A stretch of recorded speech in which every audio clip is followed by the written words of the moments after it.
everyone, Josiah here with Womprat Creations with this week's ScratchBuild video. This week is another shop infrastructure build, and it's one that I teased a while ago and my wife has been teasing me about nonstop. Today's build, I am building another workbench.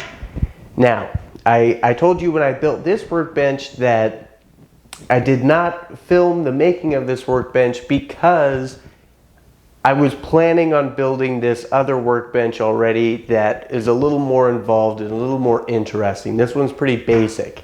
My wife has been making fun of me about it because in the past year I've made about 4 workbenches.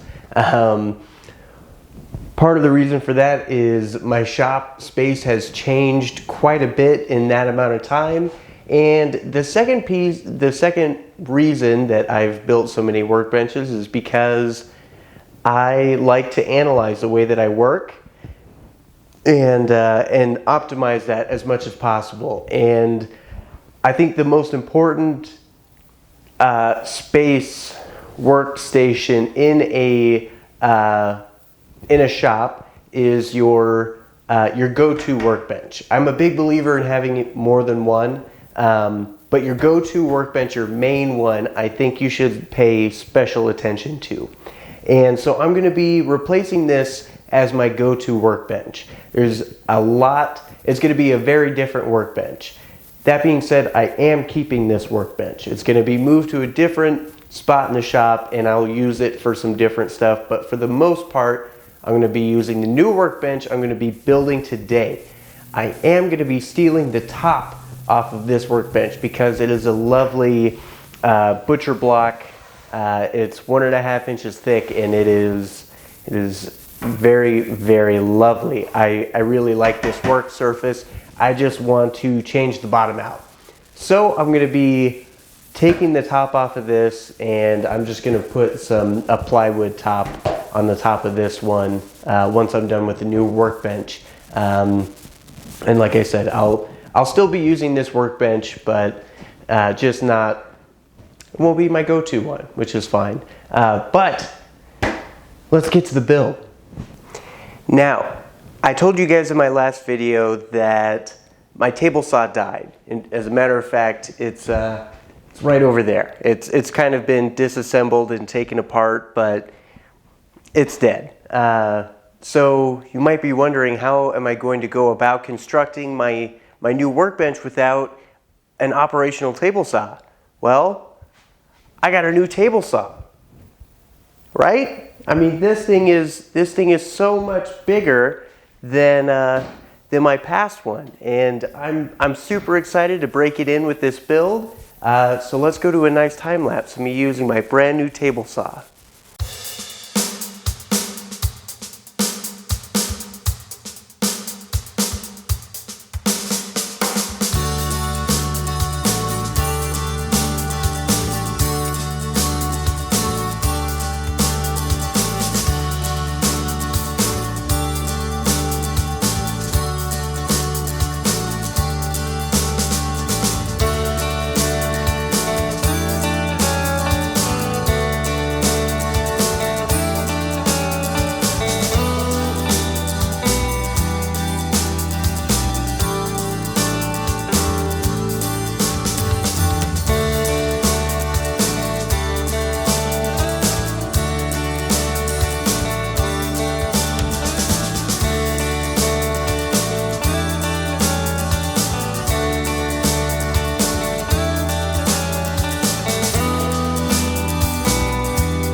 Man, that table saw is nice. I love that thing. It was a pain putting it together, but man, it cuts really nicely. But now, onto some assembly. Well, first the annoying task of drilling a bunch of pocket holes, but then onto some assembly. And I am going to be gluing and pinning and screwing this together. This is not going to be coming apart anytime soon.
I messed up.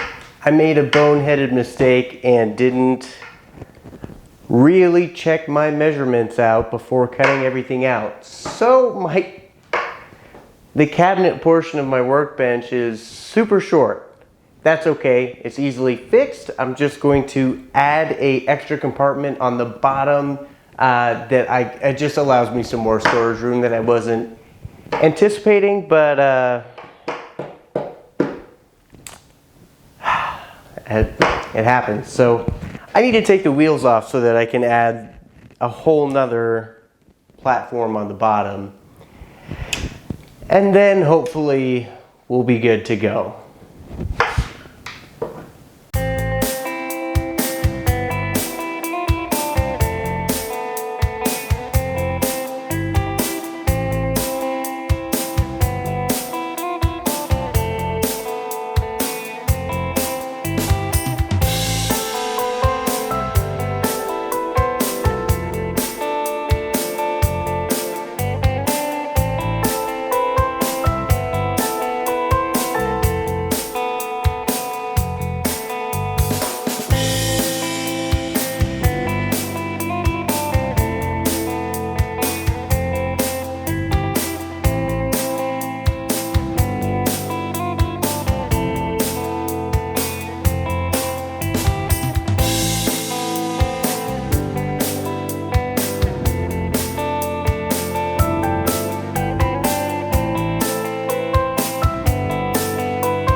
Okay,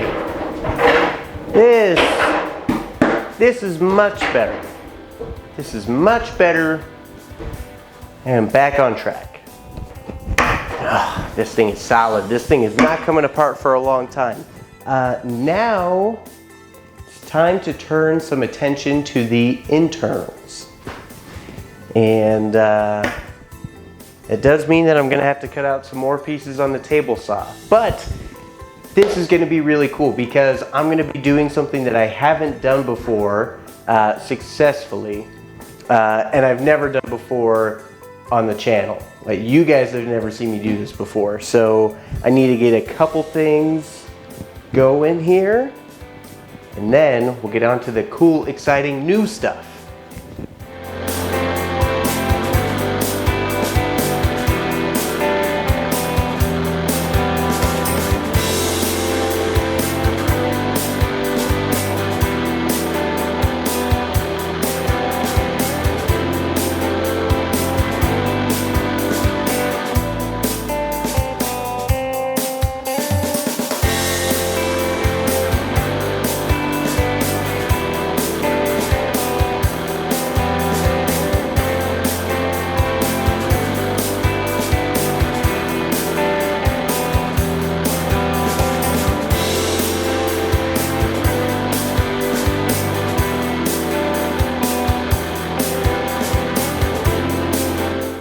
All right, you guys, I added in some compartments down here, and I know I told you that I was gonna get to the exciting thing right now, but I was thinking about my order of operations, and I think the next thing that I actually need to do is throw some stain on this. So I'm gonna stain this, I'm gonna let it dry, and then we will get on to the cool new thing. I promise it's coming.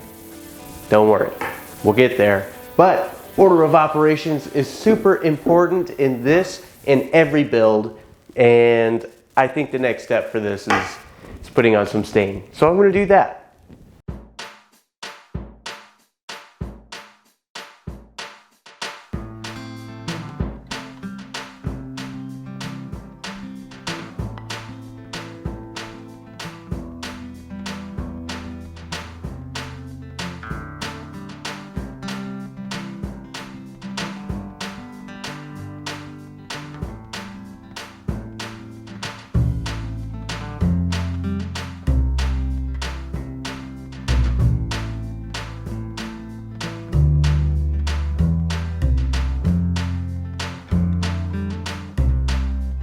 All right, you guys, I have my stain on here. There's a moth in here. I have my stain on here. I've sealed it all. It's looking really, really nice. I'm really digging this. It's a good height. I'm really glad. That was almost a really bad mistake of not checking my measurements before I got started, but it's all right, we fixed it. I'm really liking how this is coming together. I'm very close to removing the top from my other workbench and placing it on here. But now is the part that we've all been waiting for. And I'll be honest, I might have overhyped this a little bit because it might not be as exciting a prospect for you guys as it is for me. But I'm going to be doing something that I've never done successfully. And that is, I'm going to be putting drawers in this using slides. Specifically these ball bearing drawer slides that I picked up at Home Depot. I have attempted to use slides before, and for whatever reason, I can never get it right. They're always off, and it's always a fight to get drawers open and back closed, and that's not the point of drawer slides. They're supposed to make things easy, and they do as long as they're installed correctly, but before this, I've never been able to do that. So today I'm going to be tackling that, and I've been doing a lot of research, and I really hope that I feel like I have a good understanding of the process now. So hopefully I can get this done. But like I said, I've been doing a lot of research, and I want to share that with you guys because I think I have a fairly good understanding of what needs to happen here. So I'm going to take you guys through my process for setting up these drawers. All right, so I've gotten down here so that I can hopefully explain this in a way that isn't just me babbling incoherently for however long it takes. So there's a bunch of different types of drawers that can be made, and they all have their own benefits and stuff like that. But for my workbench, I've decided to go with an overlay floating bottom drawer, and that just means that the front face of my drawers are going to hang over the edge of this, and they're going to actually touch this when they're closed all the way, which is the overlay part.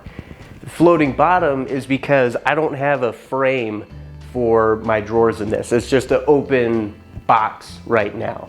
So they're not going to have anything supporting them except for the drawer slides.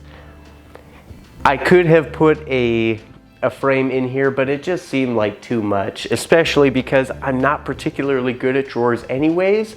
I didn't want to complicate this any more than I needed to.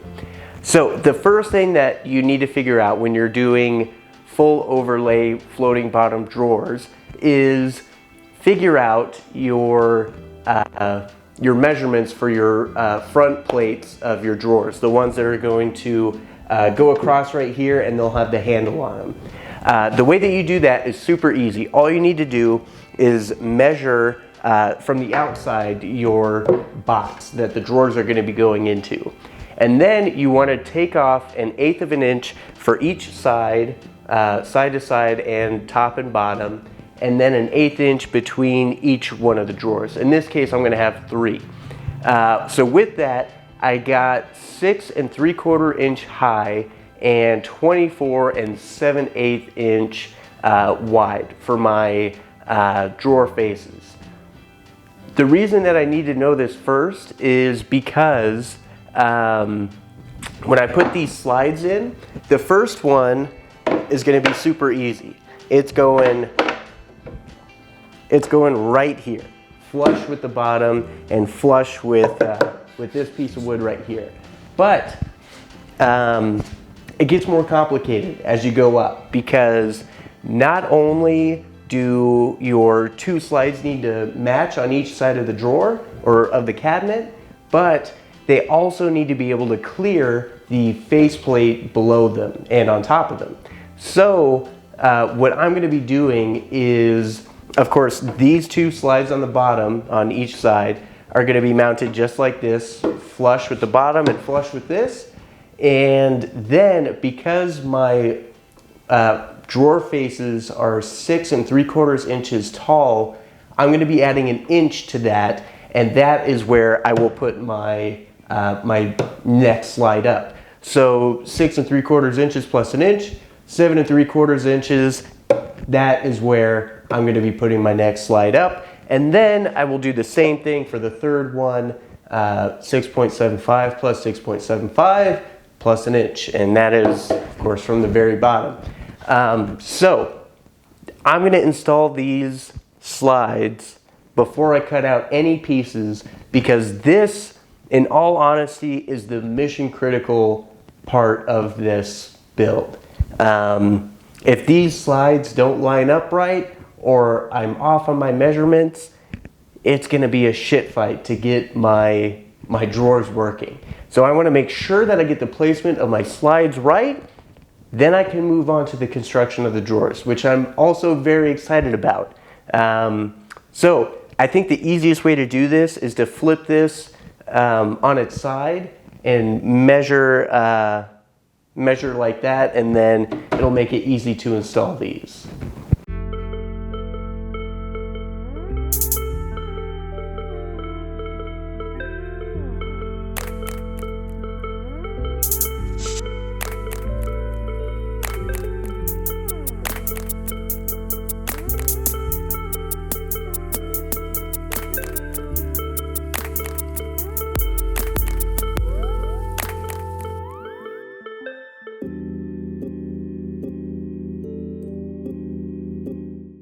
All right, my drawer slides are in there. I really hope that they're lined up. They should be. I was very careful in putting them in, but these slides that I have do not have, the edges are not exactly square. The edges all have a bit of a radius. They're all just curved a little bit, which makes it a little difficult to line things up just right and be really precise. So let's hope that that everything is in its correct position. If I had a square that was actually square, that would make things super simple, and I suggest using a square if you have one and you're installing drawer slides. But none of my drawers are square anymore. They're all just a tad off.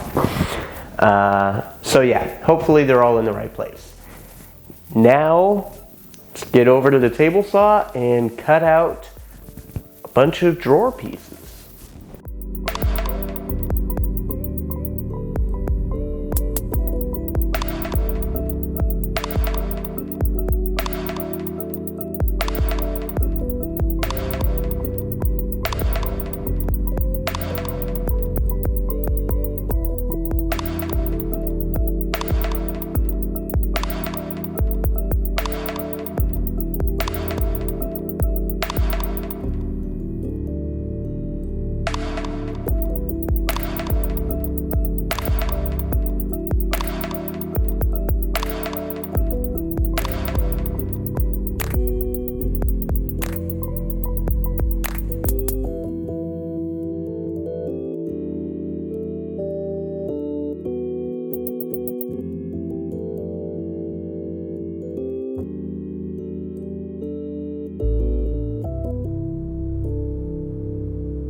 All right, you guys, this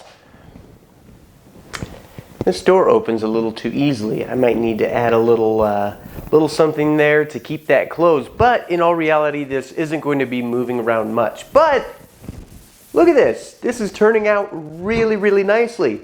I have my door over here with a couple storage compartments.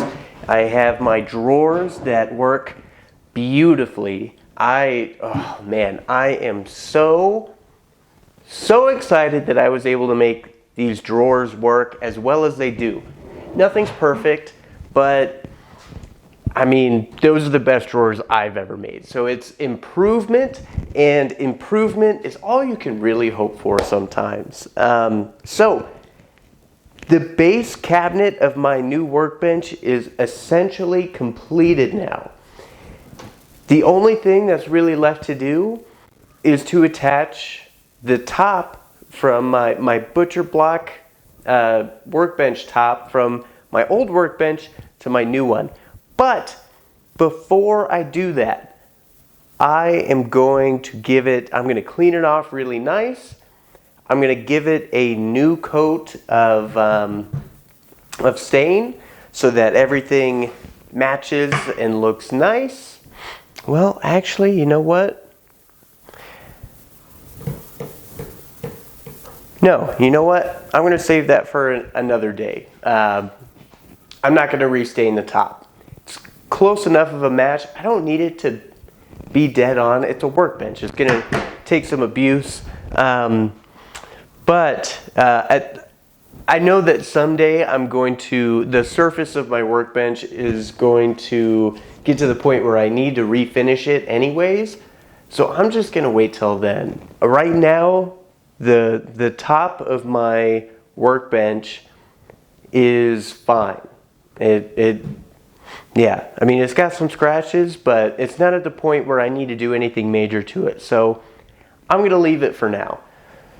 So I guess it's time to switch over the top.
This is really nice. And now I have quick access, lots of storage space.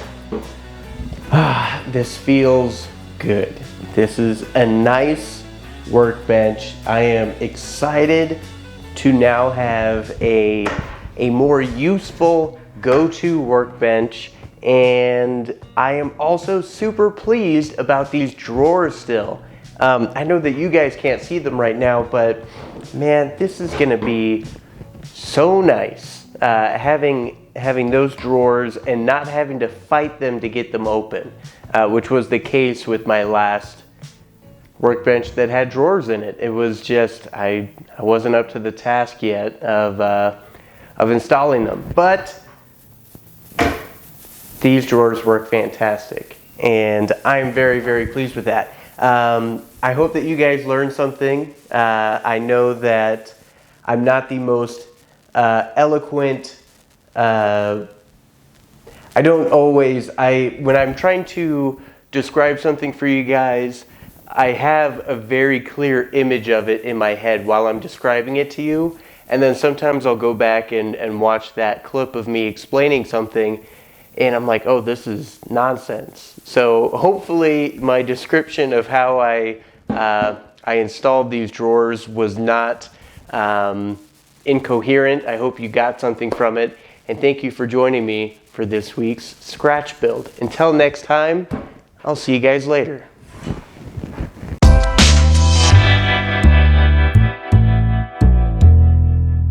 Hey, thank you so much for watching that whole video. That really helps us out with continuing to bring you these cool videos. The other thing that really helps us out is our merch. You can head over to wompratcreations.com and pick yourself up some really cool stuff, just like this Visit Scenic Hoth travel t-shirt. Thanks, guys. 517 to scanner control. 517 to scanner control. 316, report to control. 53 to upper bay door. 53 to upper bay door.